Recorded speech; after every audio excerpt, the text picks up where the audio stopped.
హైదరాబాద్ దిల్సుఖ్ నగర్ లో elite spine and pain management centre 2వ branch ను డాక్టర్ ప్రకాష్ గుడిపూడి ప్రారంభించారు. ఈ సెంటర్ లో దీర్ఘకాలిక నొప్పుల నివారణ కోసం ప్లాస్మా రీజనరేటివ్ థెరపీ వంటి అధునాతన పద్ధతుల ద్వారా చికిత్సను అందిస్తారు. తెలంగాణలో అన్ని నొప్పి నివారణ కేంద్రాల కన్నా తక్కువ వ్యయంతో ఎలైట్ స్పైన్ లో అత్యుత్తమ వైద్య సేవలు అందిస్తున్నామని డాక్టర్ ప్రకాష్ గుడిపూడి తెలిపారు. ఇప్పటి వరకు 25,000కు పైగా రోగులకు విజయవంతంగా చికిత్స అందించామన్నారు. ఇది తమ కేంద్రం యొక్క విశ్వసనీయతకు, తాము అందిస్తున్న వైద్యం యొక్క నాణ్యతకు నిదర్శనమని ప్రకాష్ గుడిపూడి తెలిపారు.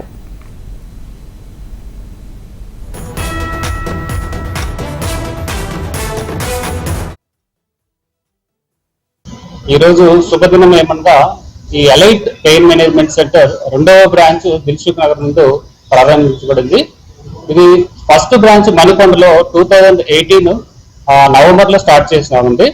ఈ సెకండ్ బ్రాంచ్ ఇప్పుడు దిల్సుఖ్ నగర్ లో స్టార్ట్ చేయబడింది. ఎందుకంటే ఈ దిల్సుఖ్ నగర్ పరిసర ప్రాంతాల ప్రజలకు అందుబాటులో తేవడం కోసం ఈ దిల్సుఖ్ నగరే కాకుండా LB Nagar and Chaitanyapuri and like Nagole ఇటువంటి ఏరియాలో కాకుండా డిస్టిక్ లో లైక్ సూర్యాపేట కావచ్చు, నల్గొండ కావచ్చు, విజయవాడ కావచ్చు, ఇటువంటి వాళ్ళందరికీ కొంచెం అందుబాటులో ఉండే దానికోసం ఈ ఎల్బీ నగర్ లో 2వ బ్రాంచ్ స్టార్ట్ చేయబడింది. ఇది elite spine and pain management centre యొక్క ముఖ్య ఉద్దేశం ఏంటంటే ఇక్కడ ఎవరైతే దీర్ఘకాలిక నొప్పులతో బాధపడుతుంటారో, ముఖ్యంగా ఈ మోకాళ్ళ నొప్పులు కావచ్చు, నడుము నొప్పులు కావచ్చు, మెడ నొప్పులు కావచ్చు, ఇతరత్ర కండరాల నొప్పులు, అదర్ జాయింట్ పెయిన్స్, ఇప్పటి వరకు మనకి వీటన్నిటికీ ట్రెడిషనల్ గా గత 40 సంవత్సరాలుగా దీర్ఘకాలిక నొప్పులకి ఎక్కువగా పెయిన్ కిల్లర్స్ అనేది ఎక్కువగా వాడుతూ ఉండేవాళ్ళన్నారు. కొన్ని వాటికి తప్పనిసరిగా ఆపరేషన్ చేయించుకోవాల్సి వచ్చింది.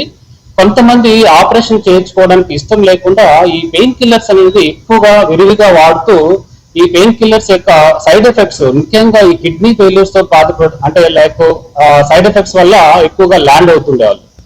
ఈ పెయిన్ కిల్లర్స్ యొక్క సైడ్ ఎఫెక్ట్స్ నివారించడం కోసం ఈ elite pain management centre advanced టెక్నాలజీతో అడ్వాన్స్డ్ పరికరాలను ఉపయోగించి ఇది ఇటువంటి ఏదైతే వాళ్ళకి కారణం ఏదైతే ఉందో మూల కారణం ఐడెంటిఫై చేసి వాళ్ళకి ఒక చిన్న ఇంజెక్షన్స్ ద్వారా ఆపరేషన్స్ లేకుండా వాళ్ళ యొక్క దీర్ఘకాలిక నొప్పుల్ని నయం చేయబడుతున్నట్టు.